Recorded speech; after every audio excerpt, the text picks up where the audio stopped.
Bivariate analysis is a powerful tool in educational research that examines the relationship between two variables. Imagine exploring how study habits impact student performance.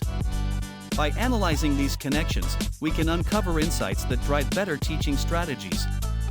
It's not just about finding differences, it's about understanding how one factor influences another. For instance, we might look at the correlation between classroom engagement and test scores. This analysis is crucial in identifying effective interventions. In the classroom, whether assessing the impact of technology on learning or evaluating the effects of group work on student collaboration, bivariate analysis helps us make informed decisions that enhance educational outcomes. It's all about connecting the dots to improve teaching and learning. When diving into bivariate analysis, we have a toolbox of statistical techniques at our disposal. First up is correlation, which measures the strength and direction of a relationship between two variables. It's like finding out if studying more really does lead to better grades. Then we have t-tests, perfect for comparing means between two groups. Think comparing test scores of students from different teaching methods. Next, the chi-square test helps us explore relationships between categorical variables, like whether gender influences favorite ice cream flavors. Choosing the right method hinges on your research question. Are you looking for relationships, differences, or associations? Each technique has its perks and pitfalls. Correlation doesn't imply causation, and t-tests assume normal distribution. Chi-square tests require a sufficient sample size to be valid. So, understanding these nuances is key to drawing meaningful conclusions from your data. When interpreting bivariate analysis results, it's crucial to focus on the relationship between two variables.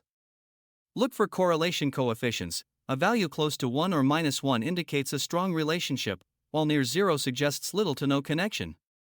Next, consider the p-value.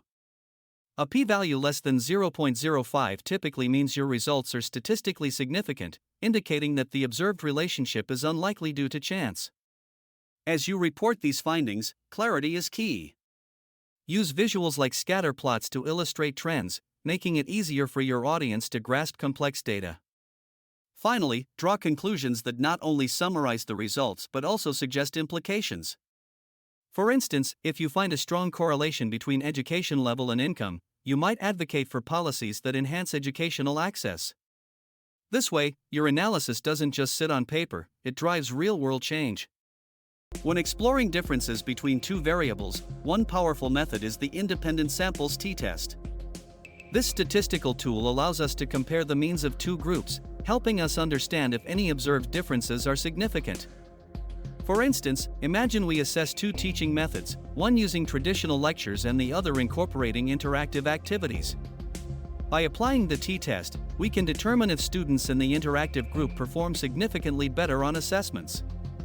Interpreting these results goes beyond numbers, it has real implications for teaching practices.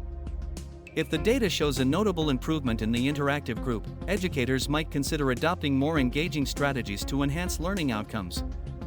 In classroom research, let's say we find that students who receive feedback immediately after tasks outperform those who receive it later. This insight can drive changes in how we structure feedback in our classrooms, ultimately fostering a more effective learning environment. Analyzing group differences not only enriches our understanding but also empowers us to make informed decisions that can transform student experiences. When preparing data for bivariate analysis, the first step is to ensure your dataset is clean and organized.